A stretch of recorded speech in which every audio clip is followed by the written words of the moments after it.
Firstly, let me confirm my mandate on behalf of the Nakedi family.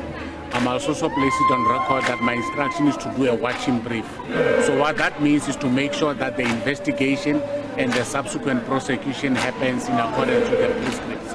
It is not my job or my duty to tell the prosecution and the investigators how to do their job. But I serve as a buffer between the family as well as the law enforcement agencies to explain the processes so that they can see that the law is not failing them. That is the first thing. The second mandate that I have is to institute civil proceedings. That is for financial reparations as well as other ancillary relief. And that is quite independent of what happens to the criminal case. So we are going to sue the culprits, irrespective of whether they are found guilty or not guilty. But that is something that we will do in the future. At the moment, we are gathering the necessary evidence to make sure that the identified suspects are prosecuted and are prosecuted successfully. Of course, we respect their rights. So what happened was, after my engagement and my involvement with the chief senior prosecutor, 2 suspects were identified. They were apprehended yesterday. They appeared on charges of common assault. They were released on warning and they are appearing on the 25th of January. When they made their appearance, the 3rd suspect who was identified had not yet been apprehended. That's why the 2 appeared on their own. He was later apprehended and kept in the cells overnight, and he is appearing before court today, possibly for a bail application, which is his right. If that bail gets granted, we suspect that this case may be postponed similarly to the 25th of January so that all 3 of them can then appear at the same time. The one who's appearing today is facing charges of attempted murder, which was initially said to be common assault. From my discussions with the state prosecutor, he independently agreed that, in fact, having reviewed the material before him, it ought to be attempted murder, and we're grateful for that. He is also facing a charge of common assault and criminal injury for having allegedly used the K-word, which you all know is unacceptable. But that's where the criminal case is at the moment. What is going to happen when you get into court? His legal representatives, whoever they are going to probably stand up and bring a bail application, which may or may not be granted by the court. And if that is granted, we'll come back and communicate that it has been granted and similarly postponed to whatever date.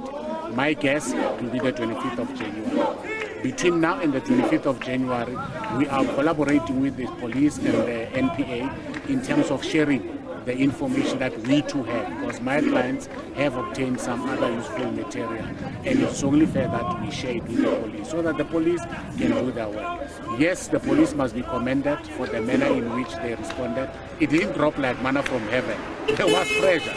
We were pushing from behind, and the good development is that this case docket has now been moved from the local police station. It is now handled at provincial level, which is news that my clients welcomed, because they now have the reassurance that without preempting the outcome, but at least this matter is attended to.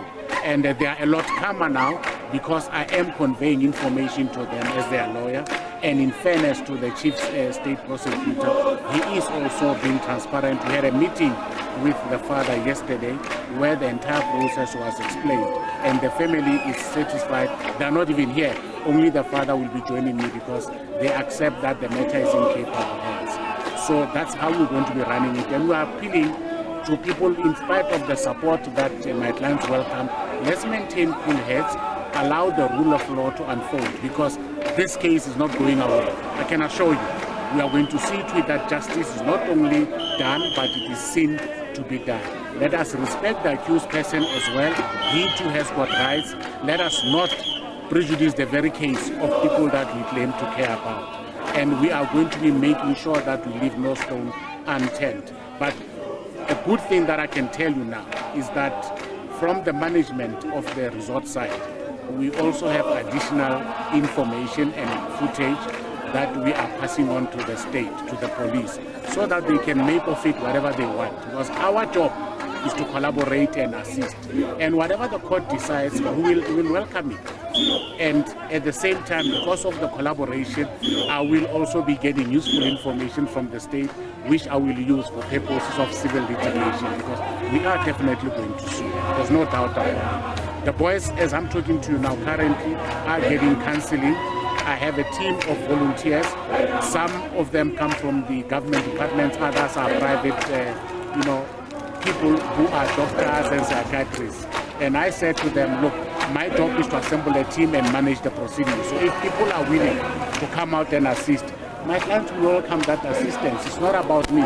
It's about us making sure that we ameliorate the trauma that these children have gone through. Incidentally, these children were born post-democracy, so they don't even understand these issues, And this is where I had to come in and explain to the family, to say, calm down.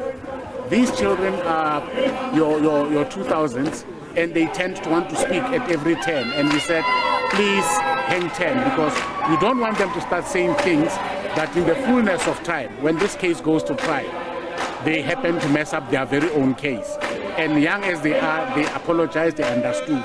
So as matters stand, I will be the only one communicating on behalf of the family as and when it is necessary. And I will be guided in terms of what I communicate, because I too must not prejudice the investigation. But as matters stand now, we are all satisfied that the matter is getting due attention.